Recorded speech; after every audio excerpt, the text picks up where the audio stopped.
Hello everyone, आपका मेरे channel mind spring 4.0 में स्वागत है। तो जैसे कि आपको पता है, हमारी सीरीज चल रही है बुक बेसिक इकोनोमेट्रिक्स की, और इस वीडियो में हम इसका लेसन 4 डमी वेरिएबल को डिस्कस करेंगे। ये video BA honours plus BA programme semester 4 के बच्चों के लिए बहुत ही हेल्पफुल होने वाली है। सो इसे ज़्यादा से ज़्यादा लाइक करें, कमेंट करें, शेयर करें और मेरी मोटिवेशन के लिए एक सब्सक्राइब ज़रूर करें। सो स्टार्ट करते हैं। वीडियो शुरू करने से पहले एक सबसे इम्पॉर्टेंट बात, अगर आपको किसी भी सेमेस्टर के किसी भी चैप्टर के नोट्स चाहिए तो आपको मेरे टेलीग्राम चैनल माइंड स्प्रिंग 4.0 पे मिल जाएंगे। हैंड रिटन नोट्स भी हैं और एज वेल एज मैं फाइल्स में पीडीएफ जिसकी वीडियोस बनाती हूँ, सभी बुक्स जो हैं आपको मिल जाएंगी। सो मेरे चैनल को ज़्यादा से ज़्यादा फॉलो करना। हमारे चैप्टर 4 का नाम है डमी वेरिएबल्स। आपने फर्स्ट टाइम सुना होगा ये डमी वेरिएबल्स। जो भी आर्ट्स के स्टूडेंट होंगे वो फर्स्ट टाइम ऐसे वेरिएबल्स के बारे में जानेंगे।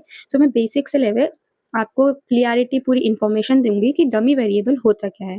तो फर्स्ट हम देखेंगे स्ट्रक्चर, मतलब कि इस चैप्टर में हम क्या क्या डिस्कस करेंगे। पहले हम इंट्रोडक्शन देखेंगे, फिर हम डमी वेरिएबल्स के कॉन्सेप्ट्स को पढ़ेंगे, क्या क्या टाइप्स होते हैं डमी वेरिएबल्स के उनको डिस्कस करेंगे, और यूजेस के बारे में पढ़ेंगे।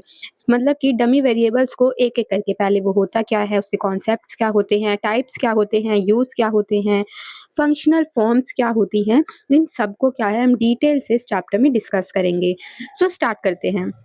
पहला है लर्निंग ऑब्जेक्टिव, मतलब कि वही कि क्या क्या हम डिस्कस करेंगे कि मेजर्स क्या होते हैं, टेस्ट्स क्या होते हैं, इन सबको देखेंगे। डमी वेरिएबल्स को अंडरस्टैंड करेंगे, कंपैरिजन करेंगे, कैलकुलेशन करेंगे एआईसी, बीआईसी और एसआई के साथ। ओके, पहला हमारा टॉपिक है introduction. Dummy variable also known as indicator variables. Dummy variables के बहुत सारे नाम हैं, जैसे कि इंडिकेटर वेरिएबल्स, कैटेगरियल वेरिएबल्स। ये सब क्या है, डमी वेरिएबल्स के ही ऑल्टरनेट नेम है जिससे हम बोलते हैं। तो dummy variable also known as indicator variable or categorical variable. और ये क्यों बोला गया है कि डमी वेरिएबल इंडिकेटर वेरिएबल है या कैटेगरियल वेरिएबल है, क्योंकि डमी वेरिएबल का काम क्या होता है।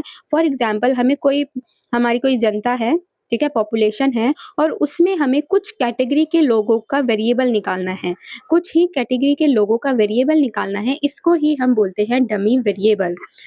Used in statistical modeling and regression analysis to represent categorical data।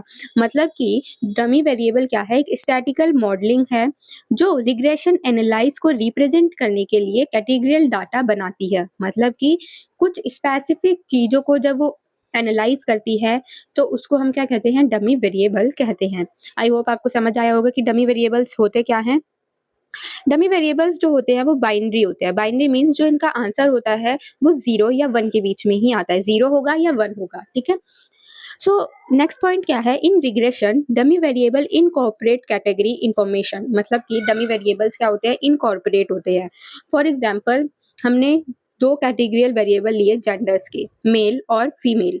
तो अगर मेल फीमेल हमारा डमी क्या, फीमेल का डमी क्या है, 1 है, तो अपने आप ही मेल का जो डमी वेरिएबल होगा वो 0 हो जाएगा। मैंने बताया ना कि ये बाइनरी होते हैं, 0 और 1 के बीच में इनकी वैल्यूज आती है, ठीक है, 0 होगी या 1 होगी। तो वैसे ही अगर फीमेल की वैल्यू 1 है तो मेल की वैल्यू क्या होगी, 0 होगी। यही होते हैं डमी वेरिएबल रिग्रेशन एनालिसिस में, ठीक है। आई होप आपको समझ आ रहा होगा। अगर आपको कोई भी डाउट है तो कमेंट सेशन में पूछ सकते हैं। फिर ये बोला गया है कि डमी वेरिएबल में जब हम मल्टीपल डमी वेरिएबल करते हैं, अगर कोई भी डमी वेरिएबल निकाल रहे हैं तो वो जब हम निकालते हैं, फॉर एग्जाम्पल हमारा कोई n है, n कैटेगरी है जिसकी हमें डमी वेरिएबल निकालनी, सॉरी हमें n वेरिएबल्स दिए हैं, ठीक है, n वेरिएबल्स दिए हैं और हमें बोल दिया है कि डमी वेरिएबल फाइंड करो।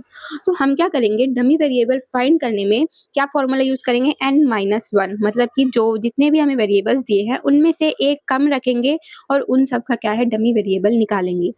n-1, 1 less than total category, मतलब कि जो भी हमारी टोटल कैटेगरी होगी उनमें से हम एक को लेस कर देंगे और फिर क्या है, डमी वेरिएबल्स निकालेंगे। अगर आपको नहीं समझ आया तो मैं एग्जाम्पल के थ्रू भी आपको आगे डिस्कस करूंगी। बस अभी आप ये रखिए कि टोटल कैटेगरी में से जब हम डमी वेरिएबल निकालते हैं तो 1 माइनस कर देते हैं, और 1 क्या होता है, ये हमारा रिप्रेजेंट वेरिएबल होता है, ठीक है। आगे क्या बोला है, पैनल डाटा।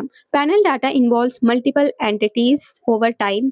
पैनल डाटा क्या करता है, जो हम टाइम के साथ साथ उनको एनालाइज करता है, रिग्रेशन मॉडल्स को एनालाइज करना, क्रॉस सेक्शन करना, टाइम सीरीज डायमेंशंस निकालना, ये सब किसका काम होता है? पैनल डाटा का काम होता है। अब आगे देखते हैं। सो ये पूरा इंट्रोडक्शन था कि डमी वेरिएबल होता क्या है। आई होप आपको समझ आ गया होगा। फिर हमारा टॉपिक है कॉन्सेप्ट ऑफ डमी वेरिएबल्स। अब कॉन्सेप्ट्स क्या क्या होते हैं डमी वेरिएबल्स के? डमी वेरिएबल्स, इंडिकेटर और बाइनरी वेरिएबल्स। अब देखो एक और नाम आ गया कि बाइनरी वेरिएबल्स। हम डमी वेरिएबल्स को इंडिकेटर वेरिएबल्स कहते हैं, कैटेगरियल वेरिएबल्स कहते हैं और बाइनरी वेरिएबल्स भी कहते हैं। Numerically represent categorical data in econometrics. जो इकोनोमेट्रिक्स में हम डमी वेरिएबल्स का नंबर्स की फॉर्म में रिप्रेजेंट करते हैं अपनी कैटेगरी डाटा को, ठीक है। दे टेक्स वैल्यू 0 और 1, जो क्या वैल्यू लेते हैं? 0 और 1 की ही वैल्यू लेते हैं। ये क्या होता है? ये कॉन्सेप्ट है डमी वेरिएबल का, जो हमें बताया है कि डमी वेरिएबल होता क्या है, ठीक है। अब हम जानेंगे कि ये वर्क कैसे करता है।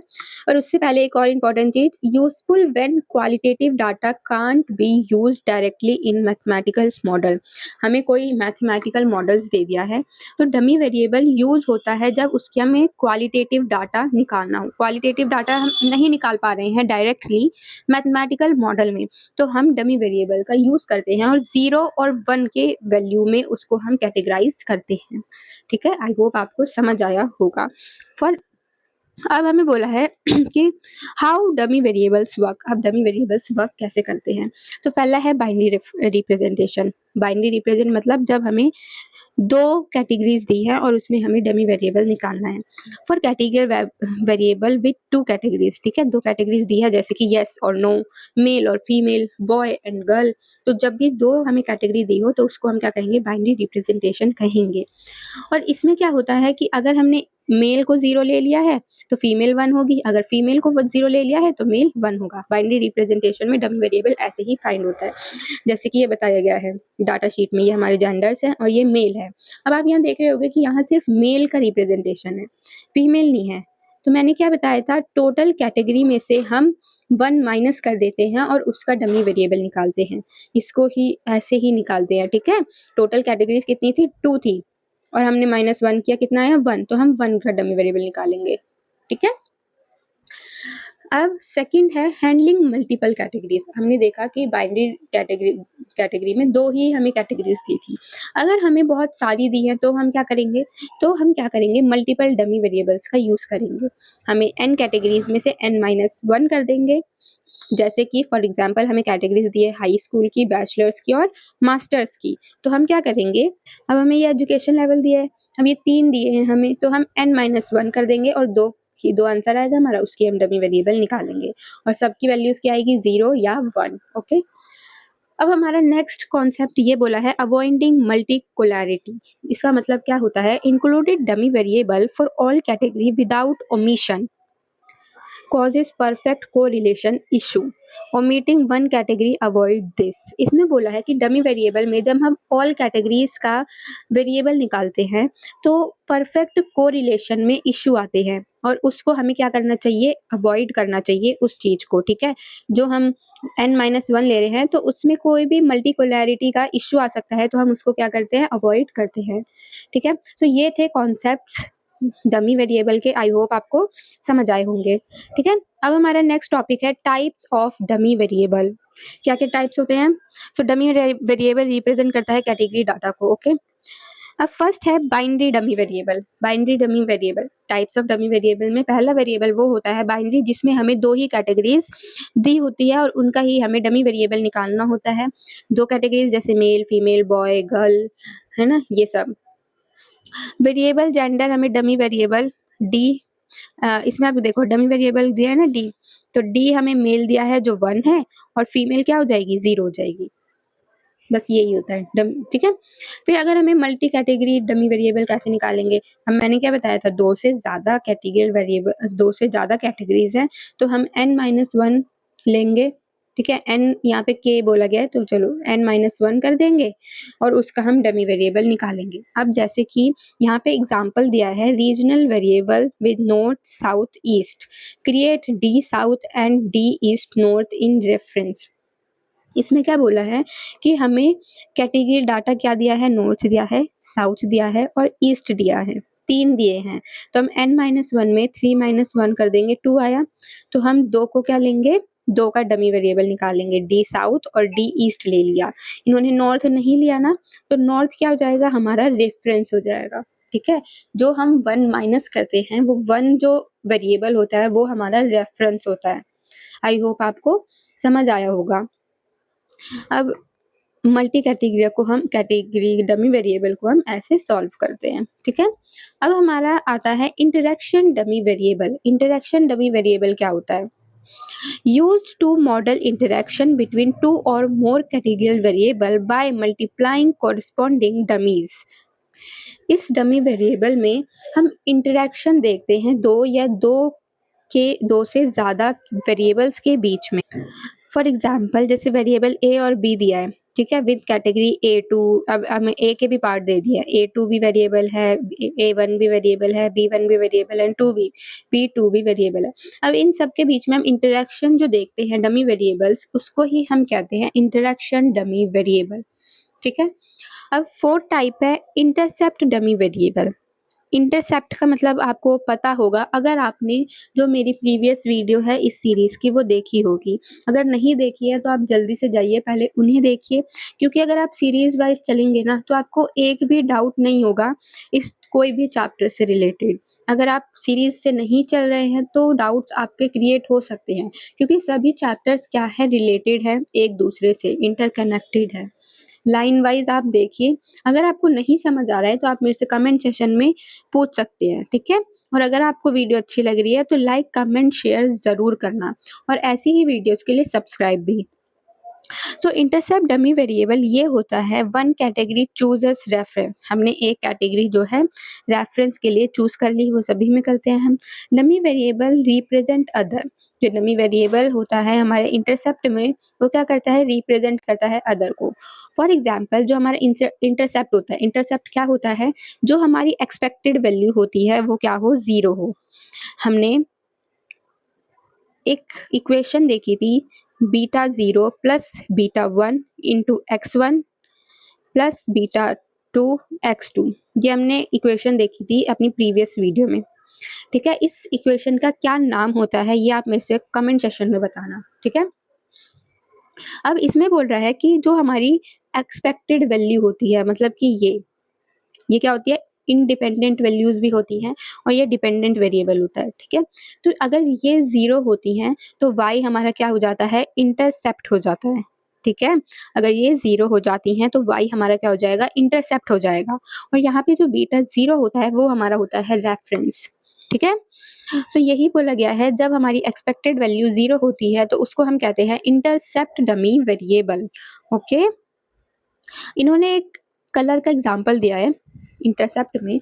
ये बोला है कि अब हमें कलर के रेफरेंस 3 दिए थे, रेड, ग्रीन और ब्लू। और इन्होंने बोला जो रेड है वो रेफरेंस है, ठीक है, और ब्लू और ग्रीन का हमें डमी वेरिएबल फाइंड करना है। तो हम इस इक्वेशन की मदद करके कैसे फाइंड करेंगे, तो हम सिंपली लिखेंगे इक्वेशन, ठीक है। इक्वेशन लिखेंगे, हमें क्या बोला गया है इसमें, इसने हमें क्या बोला है कि रेड रेफरेंस लेना है, मतलब कि हमें 3 क्या दिए हैं, वेरिएबल दिए हैं।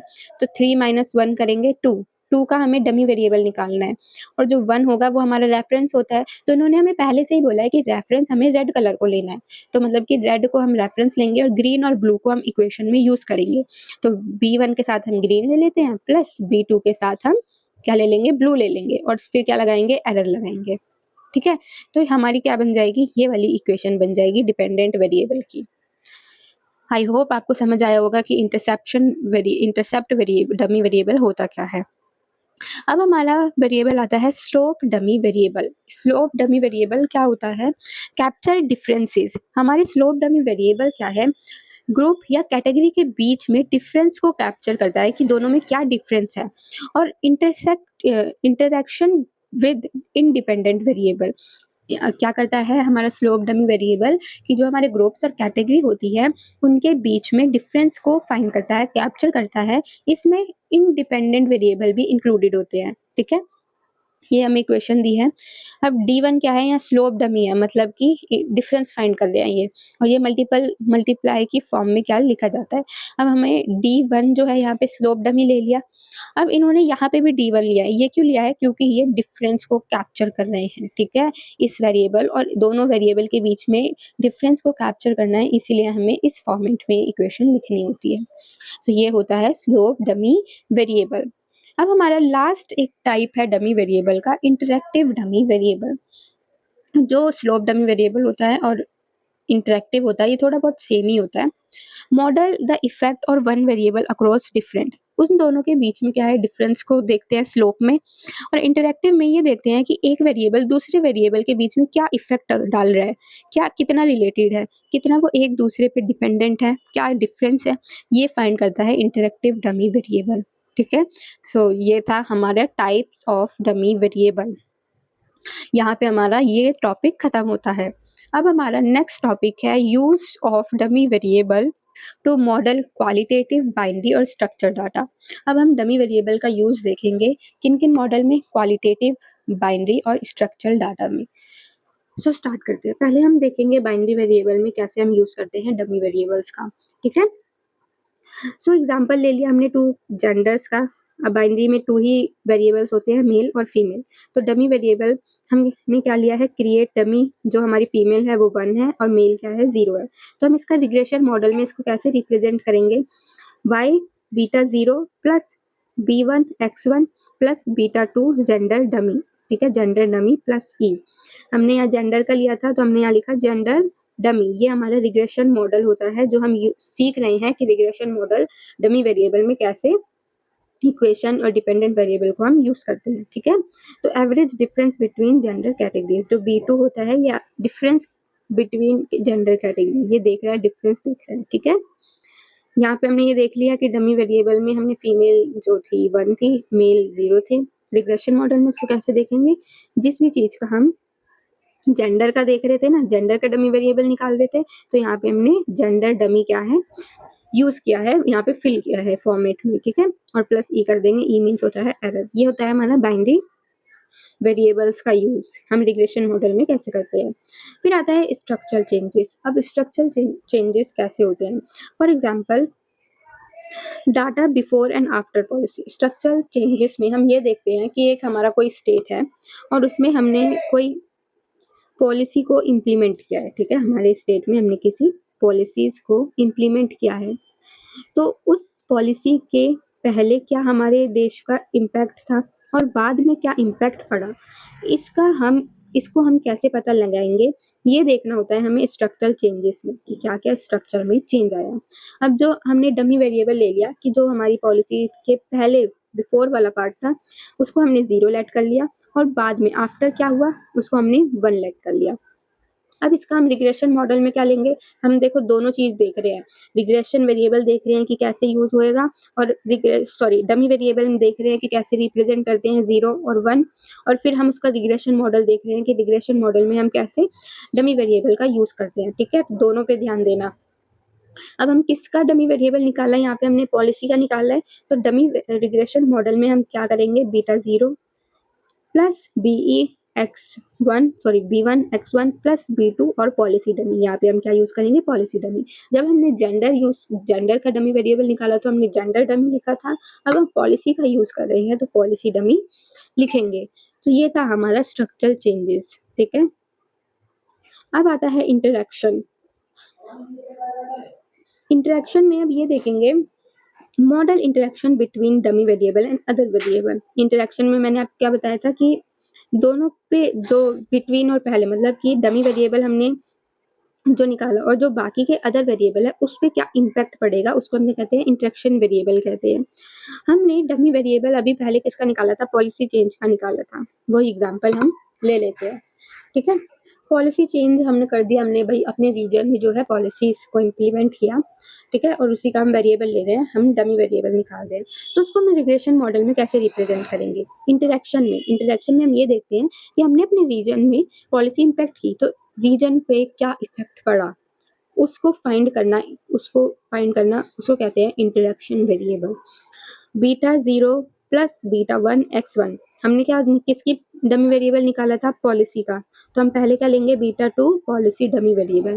फिर हम इंटरेक्शन में ये देखेंगे कि रीजन में क्या इम्पैक्ट पड़ा, हमारे रीजन में क्या इम्पैक्ट पड़ा, तो हमने रीजन डमी भी यहाँ पे इंटरेक्शन में लेंगे। तो हम B3 करके रीजनल डमी का यूज करेंगे, ठीक है।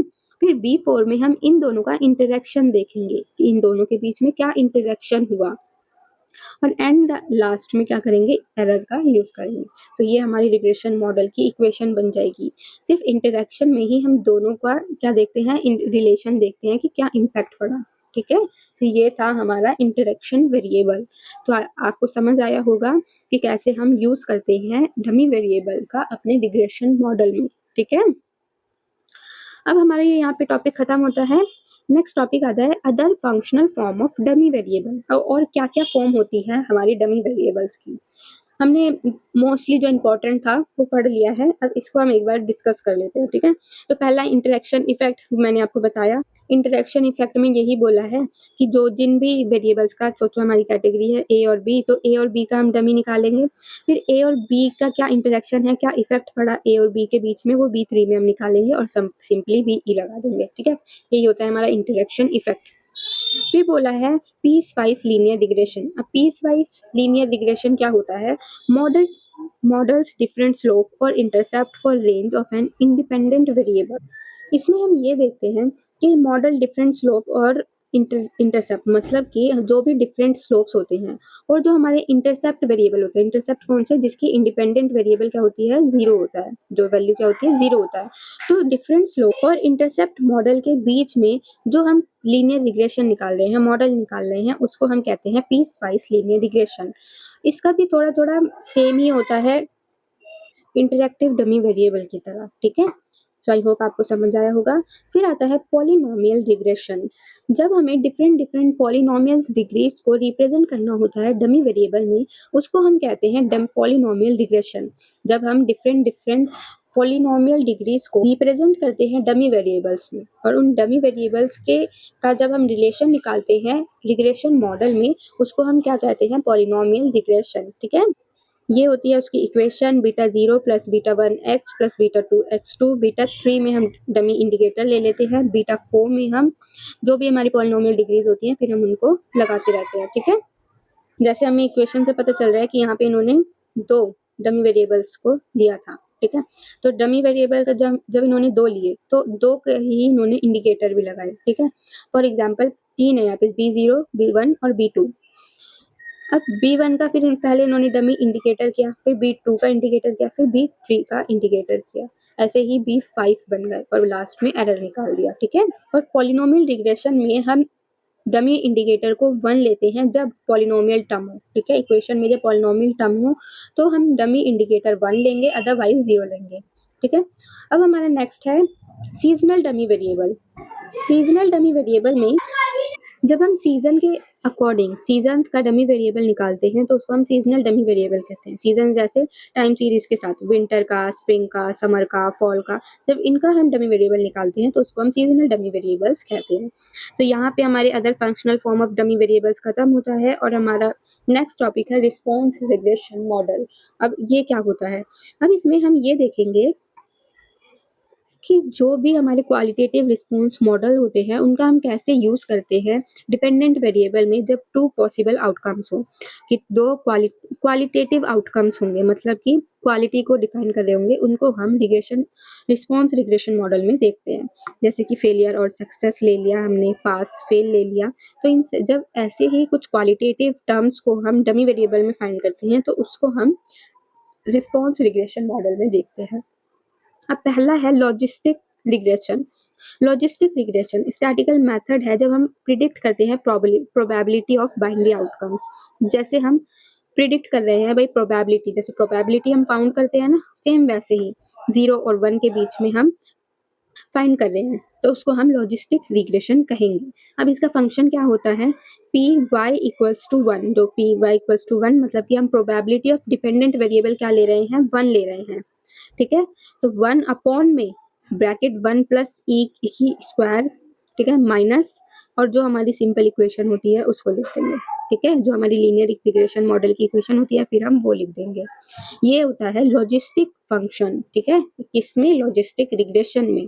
जब हम प्रोबेबिलिटी के अकॉर्डिंग हम अपना dummy variable find regression model find कर रहे हैं लॉजिस्टिक फंक्शन के अकॉर्डिंग, उसको हम लॉजिस्टिक रिग्रेशन कहते हैं।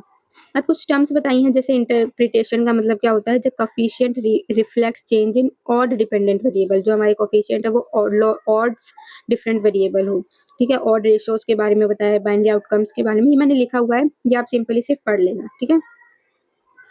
अब हमारा नेक्स्ट है प्रोबेट रिग्रेशन। अब प्रोबेट रिग्रेशन क्या होता है, यूज होता है मॉडलिंग बाइनरी आउटकम में, जब हमें प्रोबेबिलिटी फाइंड करनी हो, बट जो हमारा डिस्ट्रीब्यूटिव फंक्शन है CDF, cumulative normal distributive function होता है। आपने मॉड मीडियन में हमने देखा होगा ना, हमारे पास एक CF होता है, अगर हमारे पास वो CF है तो हमें प्रोबेट रिग्रेशन फाइंड करना है। अगर हमारे पास CF नहीं है तो हम कौन सा करेंगे, लॉजिस्टिक फंक्शन यूज करेंगे, ठीक है। बस दोनों में यही डिफरेंस है, एक में हमें CDF दिया है और एक में हमें CDF नहीं दिया है, बाकी हम सब चीज क्या रखेंगे, सेम रखेंगे। इसकी इक्वेशन होती है ये, CDF का मतलब क्या होता है, स्टैंडर्ड नॉर्मल डिस्ट्रीब्यूशन। जैसे हमें मीन मीडियन मॉड में एक CF दिया होता है, क्यूमुलेटिव फंक्शन या क्यूमुलेटिव फ्रीक्वेंसी, वैसे ही हमें CDF में क्यूमुलेटिव नॉर्मल डिस्ट्रीब्यूशन फंक्शन देते हैं। और अगर हमें ये दिया है तो हम प्रोबेट रिग्रेशन फाइंड करेंगे, अगर हमें ये नहीं दिया है तो हमें लॉजिस्टिक रिग्रेशन फाइंड करना है। सो यहाँ पे हमारा ये चैप्टर खत्म होता है, कुछ की पॉइंट्स दिए हैं, इससे ये आप पढ़ लेना, और यहाँ पे हमारा ये चैप्टर खत्म होता है। अगर आपको कोई भी डाउट है तो आप मेरे से कमेंट सेशन में पूछ सकते हैं। अगर आपको नोट्स चाहिए तो मेरे आपको टेलीग्राम चैनल माइंडस्पिन 4.0 पे मिल जाएंगे, वहां से आप जाके देख सकते हैं, फ्री ऑफ कॉस्ट है। और अगर आपको हार्ड कॉपी चाहिए तो आप मेरे से मेरे टेलीग्राम चैनल पे डिस्कस कर सकते हैं, ठीक है। तो यहाँ पे हमारे चैप्टर खत्म होता है। अगर वीडियो अच्छी लगी तो प्लीज लाइक कमेंट शेयर जरूर करना, क्योंकि देखो मैं आपके लिए वीडियो बना रही हूँ, मुझे भी मेरी मोटिवेशन के लिए कुछ तो चाहिए ना, कि भाई मुझे भी पता चले कि हाँ लोग मेरे साथ जुड़ रहे हैं। तो इसलिए प्लीज एक सब्सक्राइब जरूर करना, ऐसी वीडियोस आपके पास आती रहेंगी।